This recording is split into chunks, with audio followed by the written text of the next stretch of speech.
Scruffy Audio Network.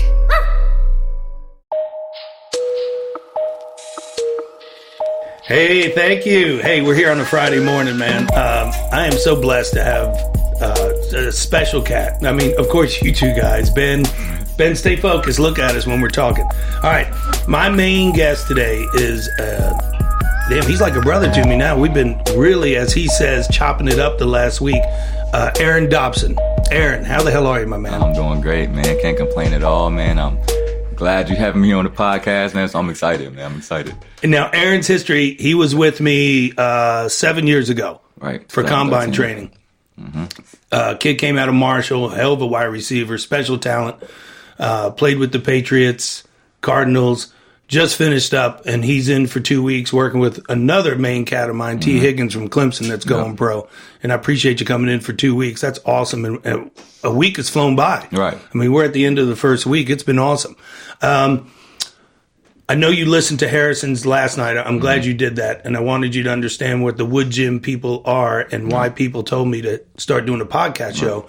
And you're one of them. Again, Woodgym guys are type A personalities that they're, you know, in the week of Kobe Bryant's death, rest in peace. He was my guy, my number one guy. And I'll, you know, argue that. And I watched you argue it this week. Yeah, you already know how I feel about him. His Mamba mentality is what we've always preached. And basically people that come here are the guys that go to bed trying to get better, thinking about it, and wake up thinking about trying to get better, whatever they're doing. Right. Those are Woodgym guys. Exactly. So you're a Woodgym family guy. Appreciate that. I'll open up like I always do. I hope you listen to it. Okay? Because this guy's a special talent, special athlete, but above all that, special person. That's only like I like to work with now at 51, special cats. All right? We got to have a good vibe. We'll talk about energy later. Number one question. When did you know that you were different? Yeah, it's crazy. Did you think about that a little? You know what? When I was listening to Harrison Smith's podcast with you, you asked him the same question, and I knew it was gonna come, so I was just trying to figure out when I had that moment. And like he said, because you're a special talent, right? Bro. I don't know if I ever had that moment. Like I said, like I remember we was talking before. Like I told you, I think it was more of like my pop seen it in me before I seen it in myself. You know what I'm saying? So I feel like my dad seen something in me, whatever he seen at a young age, he seen it in me. And he kind of just put that grind in me. You know what I mean? He kind of pushed me when I was younger, and just basketball, football, whatever it is, out on the track running, you know what I mean, lifting weights at night when I don't want to, you know what I mean? So I got to give a lot of credit to him because I think he seen it before I did. So. All right. So there wasn't anything special, like your dad, so did he pull you, like, when did you know, I'll take another question, is when did you know, oh shit, I got something here, I might be able to play professional? Right. It was probably a while, honestly. I mean, I was just playing basketball, football, running track just because I was a competitor. I loved just having fun with my guys, just being a competitor, so I just loved the game, basketball, football, whatever it was, I just loved just being competitive. And probably not until I got to college, man. Freshman, sophomore year, you know what I mean? I kind of had a good freshman year, had a good sophomore year, and that's when it probably got real to me. And I was did you feel like you stood out when you got to college, or you're like, okay, do I have to take it, talking about work ethic, did I have to take it another level to work because everybody's talented, or wait a minute, I'm a little special? You know what, like, I feel like I had the work ethic already, you know, and then after my freshman year, we had a good tight end named Cody Slate. And so I really didn't play at all at the beginning of my freshman year. So I probably started playing like week 6, week 7 of my freshman year in college. And so no red shirt, true freshman? No, true freshman. And I had a good season. I ended up with like 4 touchdowns in the last 6 games. Ended up with like 400-something yards and like 20-something catches. So I had a decent freshman year from not playing the whole year. So coming into my sophomore year was just like, okay, you know what I mean? Maybe I can do something with it, you know? And then sophomore year was just more comfortable. You know, I had a good season, had 6 touchdowns, probably like, I think I had the most yards as a sophomore, actually. Almost 700 yards. And after that year, it was probably like, okay, you know what I mean? Like, stuff started coming in my ear. I started hearing people talking, and it was just like, all right, you know what I mean? Maybe I can go to the next level, you know? And then junior year came, 12 touchdowns. It was just like, all right, like, now it's like, I had the thought of coming out as a junior, you know, like I told you. So I probably could have and would have made some noise. I probably should have, you know what I mean? Noise. Yeah. You know, I came back my senior year, ended up getting hurt, but I still made my way, you know what I mean? But it definitely wasn't until college when I was like, I always had the dream, like I told you, I always had the dream to get into the NBA or NFL, one of those two. So it was either one of those avenues. Like, I didn't have a plan B, you know what I mean?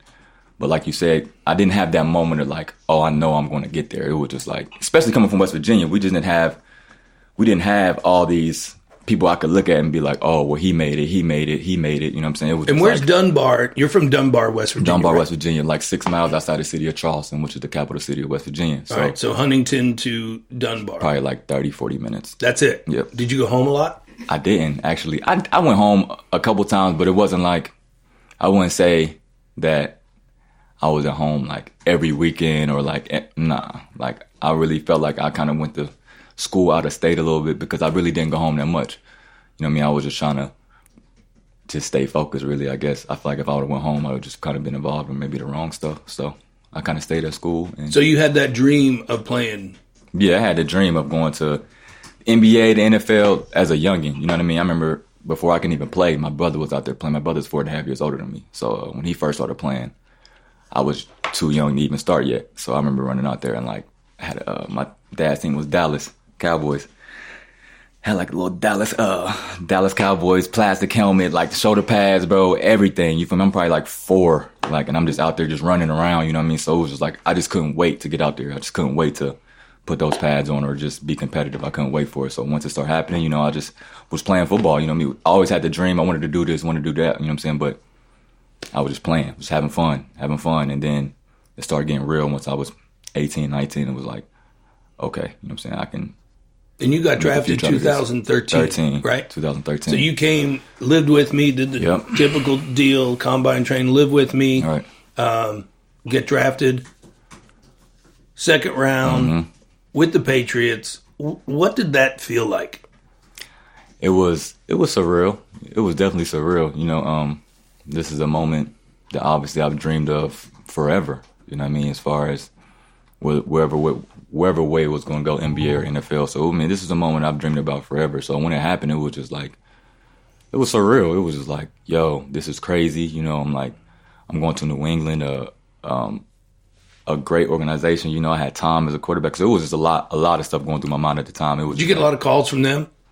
I basically visited with them with everything. Like at the combine, I talked to them. At the Senior Bowl, I talked to them. Were they there at Pro Day? They came to, was they there at Pro Day? I can't remember if they was there at Pro Day or not. I know they did come work me out individually. They came to Marshall, work me out. They flew me to New England, and I had a visit with them. So, but at the time, I didn't even. You wish you could go back in time with all the wisdom, because you're so, you were sharp then, but you're super sharp. Yeah, I feel like I just know, I mean, I know so much now. Like, I mean, so many situations. You've matured a lot since 2013. Sure. Yeah, no question. Like, no question. I was definitely young. I was 21 when I came out, so I was so young and just that's right, not really familiar with business or anything. Like, I was just a football player. That's it. I loved the game of football, and that's what it was. There was nothing else to it. That's what I was going to next. I was crossing over to that. So the NFL, love the game or not love the game? Oh, I love the game. I love the game. Still love the game? Yeah, I still love the game. You know what I mean? I still love the game. Obviously, I feel like I went through situations that. These damn injuries. Yeah, injuries, you know what I mean? A couple other situations, and it just kind of took a toll on me mentally. You know what I mean? Like, I still love the game, but I think I ended up making the decision to step down and retire just because it was just mental. It was a lot of stuff going through my mind, and I knew I wasn't going to keep being consistent, so I didn't want to disrespect the game, you know, if that makes sense. I didn't want to keep playing and know, like, my mind is not all the way in it. I didn't want to go out there and just be another guy, you know what I mean? Just be like, oh, I'm just here to make some money. Even though that shit sounds crazy as hell, like, you know what I mean? Because we need money, but it was just like, I've always played the game because I loved it. It was never because, oh, I wanted millions of dollars. Yeah, that's icing on the cake. Don't get it twisted. But it was all because I loved the game. It wasn't because, oh, I can make this and that. That didn't come until later, you know what I mean? And I think that's what changed my whole mindset because I just had love for the game. I was playing it because I had fun, you know what I mean? And then certain situations it changed everything for me. So that's when I just decided to, like, let me just sit back, you know what I mean? I still love the game, but I just didn't want to disrespect it because I knew I wasn't going to be as consistent. I didn't have the same fire as I had when I first came in. So, and let's talk about, because we've had a great week out back of the house and on the porch. We've had some really, as you say, chopping it up. I'm going to start using that one, Ben. You need to use that one, chopping it up. Yeah. And I really do. I mean, when I first saw this cat, we hugged each other like, we didn't miss a beat. Nah, it's crazy. And he looks great. You expect guys to be retired and have their little bellies or whatever, but he doesn't. So when he's working with T this week throwing the ball, he just looks really happy. So I was, whispering in his ear a little of, you think you might want to play again while you're here? Might well get this short shuttle work again or whatever. And he was like, Chaz, because this guy's a mental cat. I want to go back to that story. I like two-story parallel. Talking about Brady, I thought you hit on something pretty cool of playing with him. Whether personal, however, somebody vibes with somebody. Yeah. But, we always have mad respect for people. And I do the same with athletes. Right, sure. Like, hey, we ain't vibing, but that guy's a baller. Right, no question. Give us a little snippet of what you were explaining to us out back one night about how Brady is looking at how he controls the offense and defense to another quarterback, where he checks your check. Right. You know what I'm talking about? Yeah, so Tom is, the best quarterback I've ever played with. He's the best quarterback ever. He's definitely the GOAT. And I definitely credit a lot of New England success to him, to Bill. I feel like me being in different offenses, I've noticed that in New England they put a lot on Tom, as far as he just has the capacity to take it all in and just know what everybody's on the field is doing. So give us that case scenario. Right. So like I said, as far as maybe just picking up me as a receiver. So if somebody blitzes over top of me, I might have a hot route. And what's your responsibility? I have a hot route, so I might have to break my route off. So I won't run the route that I have. I might just break it off short because we have a blitzer coming. So with Tom will see that. Tom has seen so many defenses and so many scenarios that he just kind of just knows. It's crazy. So he'll line up. He'll either switch to protection to pick up the blitz, or he's going to let you know, watch him or watch these two, And if they come, you break your route off hot. If not, then you just keep on your same route. Or he might look at you and call the protection, switch to protection, and just lock you, give you a key lock and lock you, So it's he just knows so much, and it takes a lot off the receivers about thinking, what I mean? Because when I went to Arizona, like I told you, we had to know that a quarterback wasn't going to point at, make me watch these two. We had to know off the protection if the Sam and Mike blitzed, or if Mike Will blitzed, or whatever that scenario was. We had to see that with our own eyes. So you had Carson Palmer there, which was a dog. Right? Yeah, I love Carson Palmer for sure. But then the Tom Brady, again, we're paralleling to Kobe Bryant. Right. It was just a different level. Extra. Right. It was just a different level of, I'm not saying that Carson Palmer couldn't do that, Right. They just, Bruce Arians, or they just didn't put that on Carson, where that was on Tom. Tom, that was on Tom. Tom, you need to, da-da-da. So it just helped us a lot. It helped us play faster. We didn't have to think about so much because it was all on Tom. That's how smart of a quarterback and how great of a quarterback he is. So you're with the Patriots. I remember your rookie year. Right. You were balling. I was like, man, he's out there playing as a rookie with the Patriots. Yeah. Right? I had a decent rookie season. Take away the injury, me breaking my foot probably in week 11. But I had about 30-something catches for 520, 4 tubs as a rookie in 10 games. So I had a decent rookie year. I feel like if I would have probably remained healthy, I probably would have had an even better year. I might have got what close you to do in the 1,000. off season, because we're starting to set people up like a T. Higgins that is going to be highly drafted, of talking about these off seasons of, and Pennington and I, Chad Pennington, we've always talked about. It's one thing to get there; it's another thing to stay there. Right, exactly.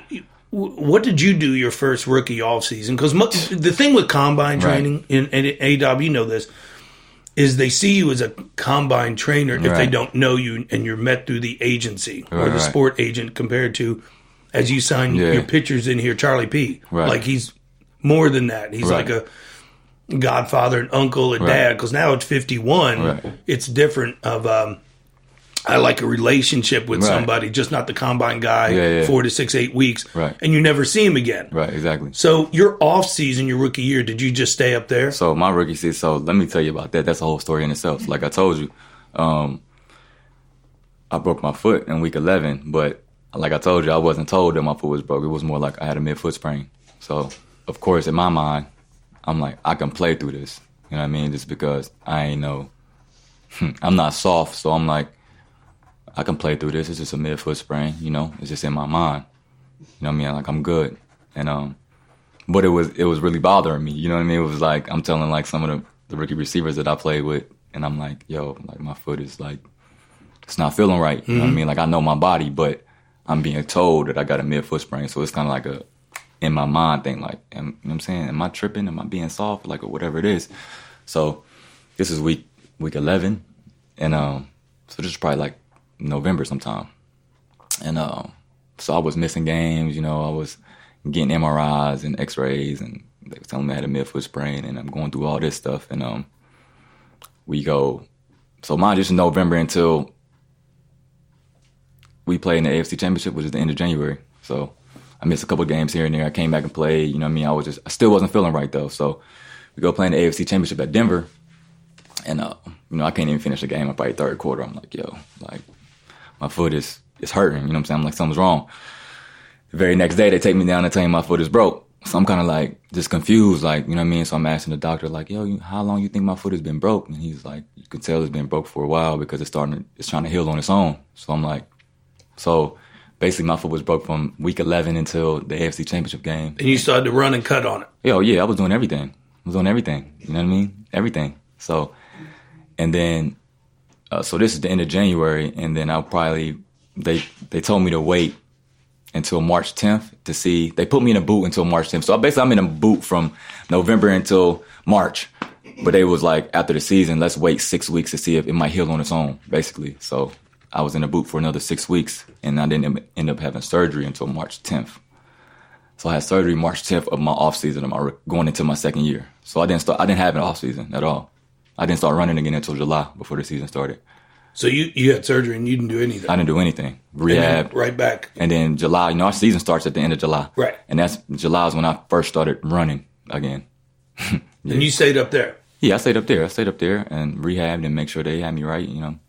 They wanted to see me, make sure I had surgery, so they kind of wanted to make sure I was good. So, yeah, I stayed up there the whole time. I didn't have off season at all. So July was the start of my off season, basically. So would you say, you know, because we talked about the injuries, you had like a couple hamstrings, calf blown, the foot.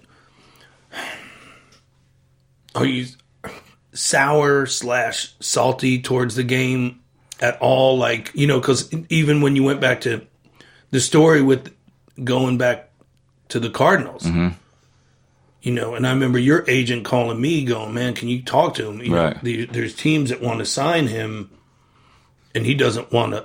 Yeah, I was play. Yeah, I was pretty much spent. Like my mind was spent, just, you know what I mean, going through the injuries on top of just other situations. You know what I mean? It was just, my mind was spent. Like, you know what I mean? So after I left New England, which was, I got cut the year they beat Atlanta in the Super Bowl. So I got cut that camp, and I was kind of flying everywhere, just trying to figure out where I was gonna end up. And where are you living at the time? I mean, at the time that this happened. I still had my place up in Boston, and then so I was just basically just flying out from there, just flying out everywhere. I went to San Diego, Indianapolis, San Fran, Detroit, Arizona, like New York Jets. I mean, I was everywhere, like just trying to figure out where I was gonna go. And I ended up landing in Detroit for a couple weeks. And now each time this happens, because now being with you this week, does it take a little bit of your soul and spirit and mind each time? Okay, I'm Detroit, got cut from that for an injury or whatever reason. Yeah, like I mean, each time, how do you stay right up? You know what I'm saying? Right. It was we're a lot. Big energy guys. It was a lot. So it was like it was a lot. You know what I mean? You at one place. You know what I mean? You don't really know what it's going to be like. Obviously, I know I had the talent to play, but at this time, it's like I'm at the bottom end of the roster now because I got cut from New England. Now, the season's already started. You know what I mean? Detroit took a chance on me and signed me. but I have to learn everything. What year was that? This would be year four. Year four. So 16, 17? 2016, I think. 2016, 2017. You got drafted 2013, right? Mm-hmm. So this is probably 2016, 17 season, I think, maybe. And, it's just tough because you don't know. You're trying to stick somewhere, you know what I'm saying? Basically, your whole life is somebody else's hands. Basically, so you're just kind of just waiting and seeing, okay, you might pan out here.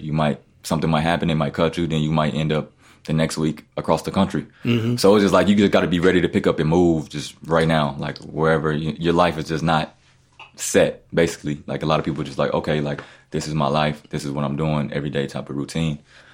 It's like that. You know what I'm saying? If you get in the right situation and you flourish, a lot of guys stay in the same place. But some guys just, you get cut, you flying here, you here, you there for 2 weeks. You might get cut again. Now you somewhere else. You know what I'm saying? So it's just like. So what you do from Detroit? So after I left Detroit, that's when at this time I'm just like, all right, man, like I don't know what's going on. I'm just kind of like, all right. My mind was kind of racing, so I decided to shut it down for the rest of the season. Arizona was trying to get me out there, and it was probably actually the perfect situation for me. Like I actually flew out there and worked out for them, and they was just telling me like they wanted to sign me. I looked good in the workout, and my mind was just spinning, bro. I was just like. I looked at Bruce Arians right in his face. I said, Coach, man, I was like, my mind ain't there. You know what I'm saying? I was like, if I stay, I'm basically just going to be stealing money. Yeah, because they asked you what jersey number you wanted. What jersey number I wanted and everything. And I'm like, my mind is not there. Like, I'm really just going to be stealing money from you. I'm just going to be here. I'm just going to be here. My mind is, what I'm saying? He's like, well, you're not going to say that. You're not going to feel that way when you're in the game plan this week. Because they was playing the North Carolina Panthers. And I'm like, okay, you know what I'm saying? True. But that's what I'm saying. It was the perfect situation for me. I had one of my guys there, Chandler Jones. He had got traded there, I think, a year prior. So I had a familiar face there that I knew. Byron Leftwich was the quarterback's coach. Mm-hmm. He went to Marshall. So I had connections there to be like, make me feel comfortable. I'm like, okay, you know what I'm saying? And they wanted me. They seemed genuine. They seemed like they wanted me. But my mind was just so mentally, I wasn't there. So I made the decision to go home. I shut it down for the rest of the year. Just straight like that. Isn't that crazy, man? Straight like that's crazy, right? But that's just where I was with it. You know what I mean? Like, that's just where I was with it. I kept it. So you just walked away? I kept it G with Bruce Arians. I kept it G with the whole facility. They're ready to sign you? They ready to sign me right there. Back up the money truck. What's up? Like, we want you. And I was just like, nah. No. Walked away, went back home. Got me an apartment in West Virginia and was there for the rest of the season. In Dunbar or Huntington? It was kind of a little bit out the way. It was probably like 15 minutes from Dunbar and Scott Depot. But so you ain't roam back to Dunbar. Oh no, I wasn't about to go back and live at the crib. Yeah, I was a little bit away. You know what I'm saying? So did your routine now? Who am I? What am I? Where am I? I didn't know what was going on. Me in the universe. I was in my apartment in West Virginia. And how old are you now? I'm probably right now or at the time. At the time? At the time I was probably 24, 25. Wow. Young. You know what I'm saying? 24, 25, and I was like, what's next? Yeah, like just trying to figure it out. So did you lose? That's one of the things I'm trying to get at is did you lose some love for the game?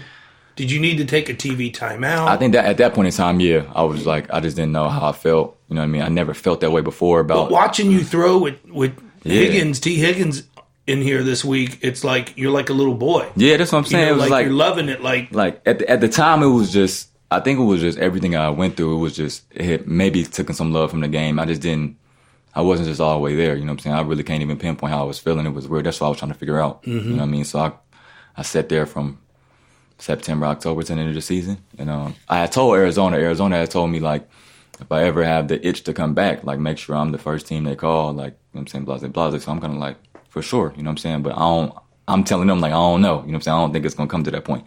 But at the end of the season, around this time, I'm saying draft, combine is coming up, draft, and then I'm saying I start itching again. I'm like, I'm too young. You feel me? I just start itching. He's like a fighter. Yeah, he's like a boxer. I start itching bad, and I was just like, you know what I mean? So I called my agent and was just like, yo, get in touch with Arizona. Well, before this, I started working out in my apartment complex. So that's when I just started running around my apartment complex, running some miles, just kind of getting my juices flowing again. And then I was like, all right, like, what's up? Let me try to give it another chance. I kind of took a little break. Let me try to go back at it. So called my agent. They called Arizona, and right away, like no workout or anything, like just flew me out there and was like, "What's up?" Like boom, futures contract right away. So I'm like, you know what I mean? I talked to Steve Kahn, which is the GM out there, and he just wanted to look at me and make sure I was ready. So he kind of just looked me in my eyes, was like, "How you feeling?" And I was like, I wouldn't be here if I wasn't ready. You know what I'm saying? Like, period. Like, I done looked y'all right in the face last time while y'all was offering me money, and I said no. You feel me? So I ain't gonna be back because I need the money or anything like that. I want to come back because I genuinely want to play. So go through OTAs. I'm killing it. This is 2017? This is 2017 now, yeah. So I'm killing it. You know what I mean? Killing the OTAs. Get to camp. End up pulling my hamstring like week 2. Crazy. Like, is it the same damn hammy that you pulled in 2013? Bro, listen, I done pulled both of my hamstrings so many times. It's just like, and I be thinking like, bro, I really be like, man, sometimes I was like, dog, sometimes I just think I'm just so explosive. Not to be on no cocky shit or nothing like that, sorry for cussing, but like, just sometimes I really feel like that. When I look at Derrick Rose, like how many times he hurt, how explosive he was, and he was just hurting his knees all the time. Like, bro, something like it's just can't handle it. You know what I mean? So I was just kind of like, it was just happening to me. Like I was like, damn, So once I got to Arizona, boom, I was crushing OTAs like I did every other OTAs I was been in camp. I was killing camp just like every other camp I've been in, and boom, hamstring. So I'm like, all right, you know what I mean? Still optimistic though. I'm like, cool, you feel me? Like it's whatever. I've been through this before. So Arizona, I think we had 5 preseason games this year. We had the Hall of Fame game, and then we had the 4 preseason games. So obviously I missed the Hall of Fame game. I missed the first traditional preseason game and the second one. So the third preseason game, which was our 4th preseason game, I came back. I wasn't ready yet, but I just knew like I needed to show something on film just to, you know what I mean, let them know that I can play. And so I go out there versus Atlanta or whatever. First play I'm in, he throw me a slant, nice little catch. Played the rest of the third, I think, and maybe some of the fourth. They kind of set me down. So I'm like, okay, you feel me? It felt all right, but still could feel my hamstring wasn't ready. So the last preseason game, I think we played Atlanta maybe on a Saturday or something like that. So then we went back to Arizona, and I think our next preseason game was like on a Thursday, the last preseason versus Denver.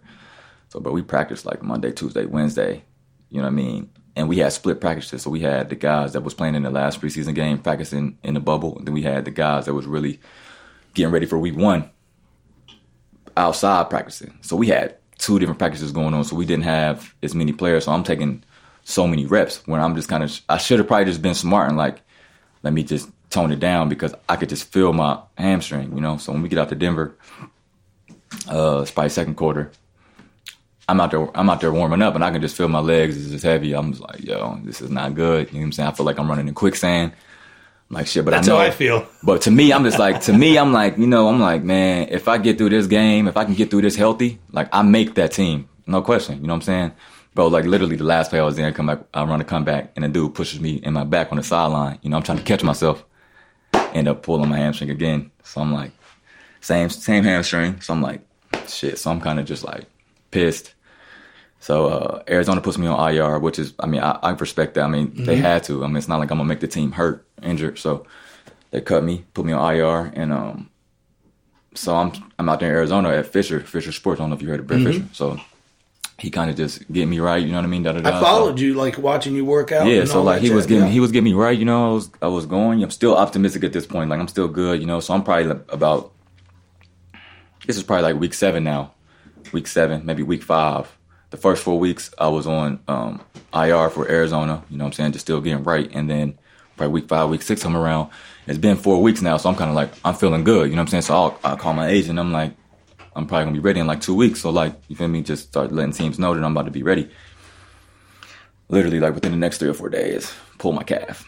Like, this shit happens like boom, boom, boom. And I'm like, bro, you know what I'm saying? But at this point now, I'm like, I think it's just like, you know what I mean? I don't know if this is just me getting hurt. I don't know if this is like the universe telling me like, all right, bro, like, you know what I'm saying, you might need to just find another avenue or whatever it is, you know what I mean? So after that happened, it was just like, I just took it on that. Was just like, all right, man, like, wrapped it up, you know what I mean? Like, I just knew I wasn't going to have the same, after a while, I just didn't have the same thought process. That I knew I wasn't going to have the same consistency, the same fire. So, I had hung it up, so.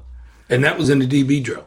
Yep. It wasn't even really a DB drill. We were just going through cones. I'm going up, putting my feet in the ground, backing up, and then putting my feet back in the ground, going forward. So once I put my feet in the ground to go forward, it's almost like, you remember when KD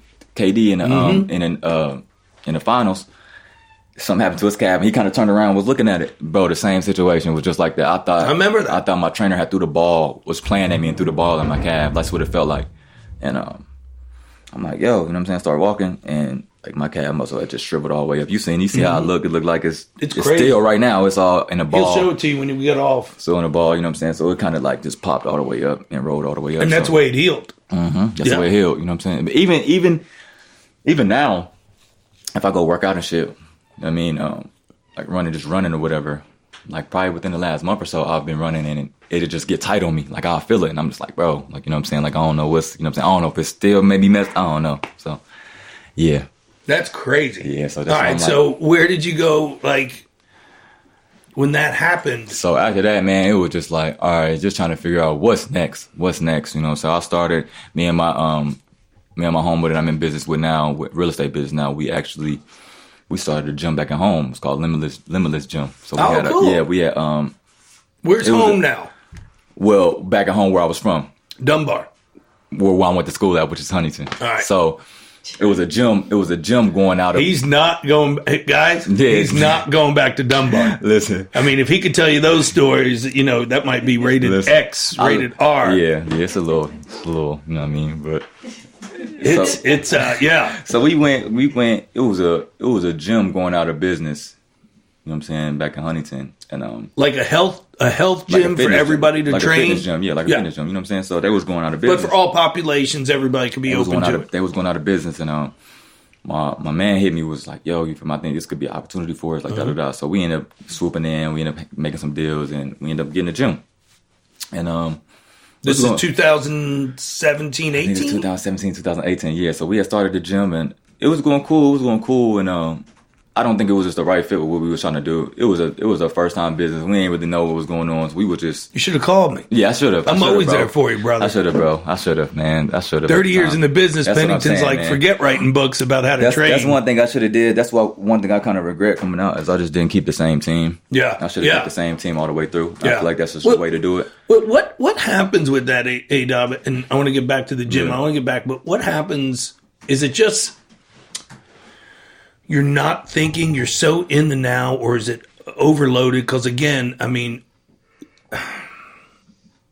divine intervention, call it, with you here and watching T go through everything. It's like deja vu. Is like, how does he? Luckily, you're here to talk to him about, like, get your team right. Because don't do what I do. Is go work with Chaz, lay down a kick-ass 40 at Pro Day, and then don't see Chaz again. Right. Keep in touch, send him a jersey, holler at him on Insta, whatever. But where does the block cut off? Is it just the maturity level, or are you overloaded? What I'm seeing, financial guys, once sports I got to agents. New England, like I was just talking to my boy yesterday, and I was just telling him, like, once I got to New England, I feel like I just kind of just distanced myself from everyone. Like, I don't know if that was just the vibe they gave me up there, just make it like.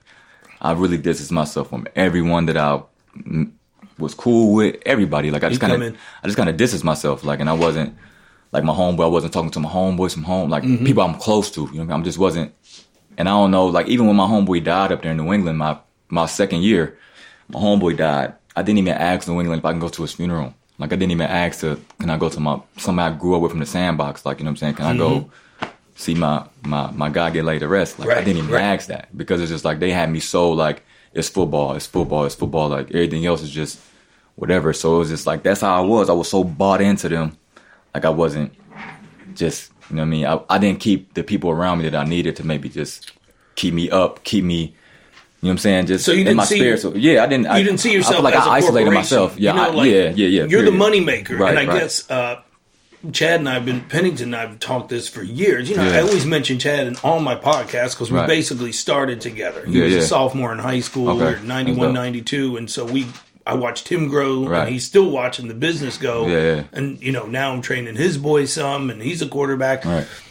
Is we talk about, like, they get there, but then they don't have a plan to stay there. Right, exactly. You know, so their off season is treated like their off season instead of, you know, you're the best for cats like this is like year round. This football doesn't stop in January. That's why I think sometimes when I think about, like, I was even telling T this, I think when I was coming out, like I was just saying earlier in the podcast, I think my ultimate goal was to get to the league, like get to the NBA, get to the NFL. Right. I don't think I had that I want to be the greatest receiver of all time, or I want to be, you know what I'm saying, along that line. It was just like, I want to get to the league. And then that, boom. You feel me? You know, even though that thought is a great thought and you making it to the league is a great accomplishment, you know what I mean? It was just more like some guys like a Tom or a Kobe just might have that different wire where it's like, bro, I want to be the best ever. Like, you know what I'm saying? I'm not going to stop. And what does that look like? And I think that's that's why,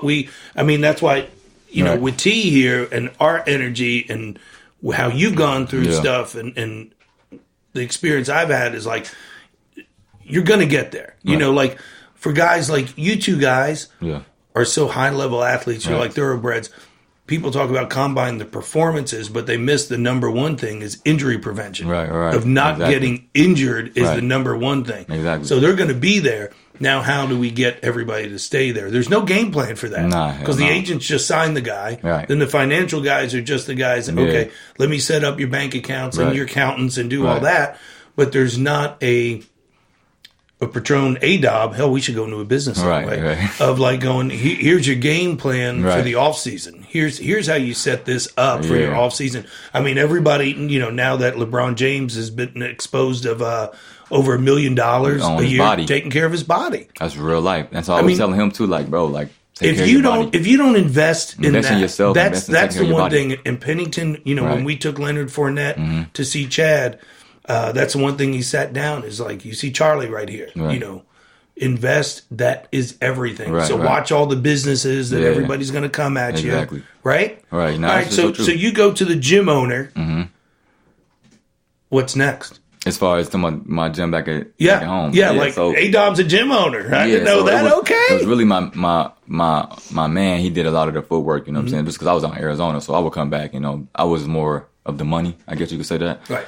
And so I would come back, obviously, and do what I had to do. But he was more so running like the day-to-day operations with it. So, I mean, big shout-outs to him because we always had the dream of, like, one day become an entrepreneur, you know what I mean? So that was just kind of like our first little play. You know what I'm saying? And we're okay, you know what I mean? We end up getting out of it because it just wasn't our fit or whatever. But now we got into real estate, and that's going smooth for us. You know what I mean? It's going smooth for us. I think that's something, obviously, I'll be doing for the rest of my life now. You know what I mean? Obviously, I'm still trying to find my other passion, hence the reason why I'm here. You know what I mean? I think, like you said, I look like a little kid working with him. And I think that's making me feel, it's filling that little void that I had missing from football. You know what I mean? Because I feel like I can give him wisdom and give him knowledge about situations that I was in, and maybe I can help him from not being in the same situation or whatever it may be. You know what I mean? So I'm just... Well, it comes easy to you. You're natural. Yeah. And I loved working with you this week. It feels good. Appreciate that. And, you know, we got Malone coming in today, and I don't know what Tariq's doing. We got to figure that out. But Josh, he's going into his fourth year. Yeah. And, you know, when he did train hard, he started 9 games in Cincinnati. Right. And then... he still comes in. He sees me. He calls me Pops. Right. But like I'd like to sit down with him and go, what are we doing this offseason? I care about you. So I want to go, hey, how you doing that? You go out to LA for your wide receiver coach, but like, where's your, as you say, your core unit to go? That's why I feel like that's the best thing for a player to have is just the team. Like, just stick with your team. Like, stick with who you're comfortable with. And because I feel like if you can find people that don't want anything from you but just what's in your best interest, like, that's just the best people to be around. Because, like, obviously, I'm saying, once we get to this level, what T's going through, like, everybody's going to want something from you or want to be around you because they might get something from it or whatever the case may be. So it's a lot of filtering you got to do and see, like, who really here for me, or who just around because they want something from me or what's benefiting them about, you know what I mean? Stuff like that. So I just feel like if you find... Did you get hustled some? I don't think I got hustled like that. I just think, like I said, I just didn't keep the core people around me that you know what I'm saying? Like, I should have just stayed coming here. Like I told you, like, I would have never left and went to IMG. when I first came. You know what I'm saying? I feel like I should have just kept that relationship with you, came back here and trained because I like training. I like the one-on-one that we got when I was here. You know what I mean? Like IMG wasn't for me. It was too many people down there. It was just hectic. Right. I needed that to be in here and around this type of energy. So like I told you, like I probably wouldn't have left. I would have kept coming back and I would have just kept the same. This is my team. You know what I'm saying? I feel like I was just jumping around. Like I went to train at Brett Fisher. I trained down at Pete Bomarito's. Like I was just kind of just bouncing, just going from place to place, just kind of just doing that instead of just keeping my foundation the same. And I feel like that probably would have helped me along the way. Oh yeah. Yeah. I mean, just and that's what I preached to Harrison to a T or whatever. Is like, hey, if you're looking at other places, I'll help you. Like, but it's a reason Harrison is what. It's a reason why Harrison is Harrison Smith. You know what I'm saying?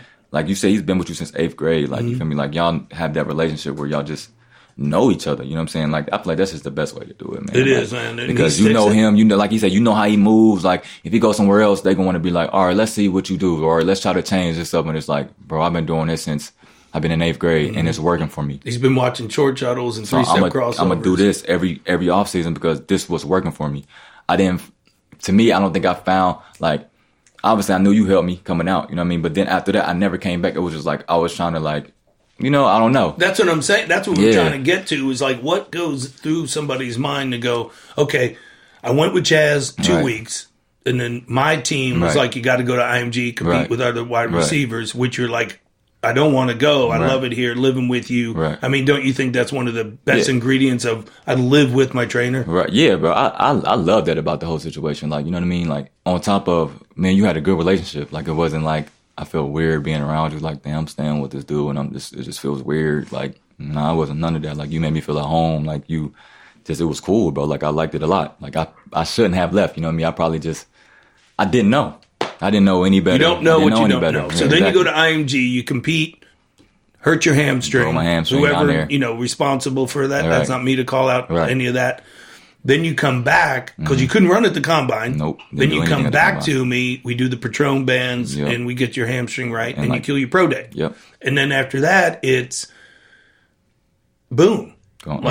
Like nobody sets up a thing going, okay, you saw what Charlie did the first time. Let's come back to Charlie. You saw it. Let's keep him in the mix. Even if it's like now I got a system with some of the NFL guys that it's a couple weeks in March and then everybody floats in that July time because the Woodgym gets to 120.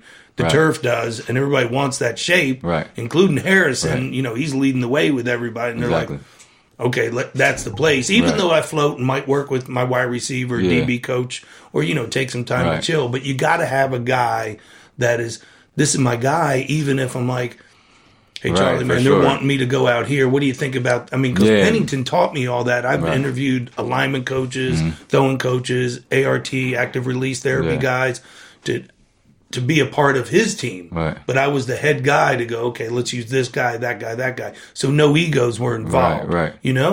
Yeah, that's why I'm like I said, bro, like I wish I would have just kept my same team, and I wish I would have just kept coming back to you and I just feel like that probably would have just changed how I thought, just kept keeping like the same people around me, just keeping the mental process. Yeah, bro. Like I told you, I feel like I isolated myself. I feel like I didn't have. Obviously, I talked to my parents and stuff like that, but it wasn't too many people that knew how I was feeling, like, and what I was going through. Like, it was just, I just isolated myself. I isolated myself instead of just probably talking to people, like talking to you, like, you know what I'm saying? Like, I didn't even realize, like, when I came back, I realized how our relationship just didn't change. You know what I'm saying? I'm like, bro, it's been 7 years since I came back and hollered at Charlie, and 7 years. It's still the same. It's still the same. Obviously, we talked in between, but it's just like, I haven't came back here in 7 years, but we still got that same bond. It was just like, you know what I mean? Weird. And you treated my girls with the utmost respect. And I think, because everybody's like, how do you allow all these different athletes in your house? And how do you know they're good people? I'm like, I say one sentence, in one sentence only, how I treat my girls. Yeah. And you treated them with utmost respect. And you came back in and was like, how are they doing this? No judgment, no throwing shade of, whoever, wherever. I loved it. Thought they was cool, bro. I had a good time with them. Like, they made me laugh. Like, it was fun. And that was good. And, when we give our hugs, it's like, man, we never left or whatever. That's what it was. It never, like, the first, when I first walked in here and I was like, Charlie P. You know what I'm saying? It was just like, it was like all the memories came back. I'm like, yo, that's crazy. Like how some bonds just really just don't even break. And it's not like we even talked every day when I was gone. It was just like, we just had that from the month that I was here. You know what I mean? Like some people just have that relationship. So and listen, I mean, guys, this man, you know, you're watching on YouTube and listening he's only 28 years old. I mean, he's got his whole life ahead of him where we call pivoting. What's next? What, you know, I learned that from a podcast on here. Brian White is, not, and you hit it on the head, not having a plan B, because I never had a plan B. Right. I mean, I was doing this for a living. Right. I knew at 13 I was going to be a trainer. You know what I'm saying? Like, this is what I want to do.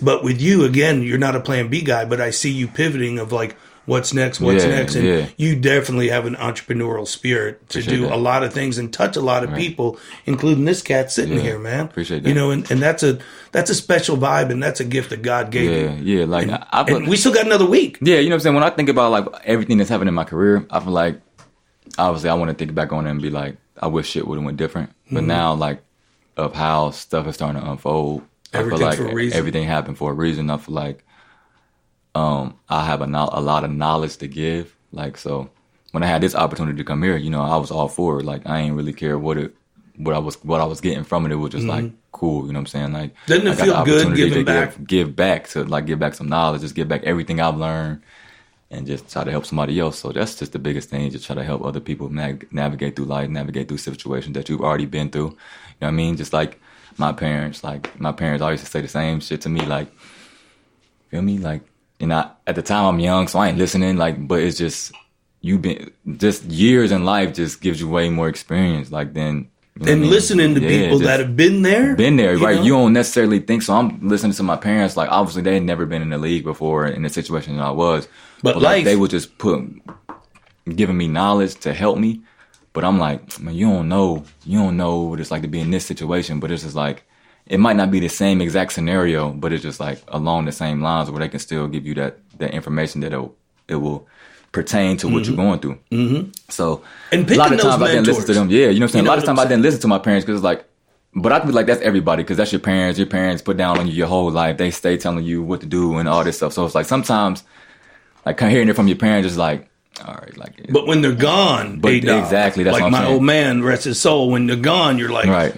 That son of a bitch was right about that. Right, you know what I'm saying? Like, you're in the car riding around with him in West Caldwell, New Jersey, going, will he please shut the hell up with his lectures and this and that? And then you pull from that and go, I get it. Right, and I get it. I think that's like this Kobe situation. I think this speaks for everybody. It's like, I feel like it just hit everybody because it's like Kobe was so big. So it's like, if it can happen to Kobe, like, you know what I mean? We just take everybody for granted, man. We take everything for granted. Every second, we just take everything for granted. And it's, for something like that to happen to him, was just like, it just put it in perspective for me.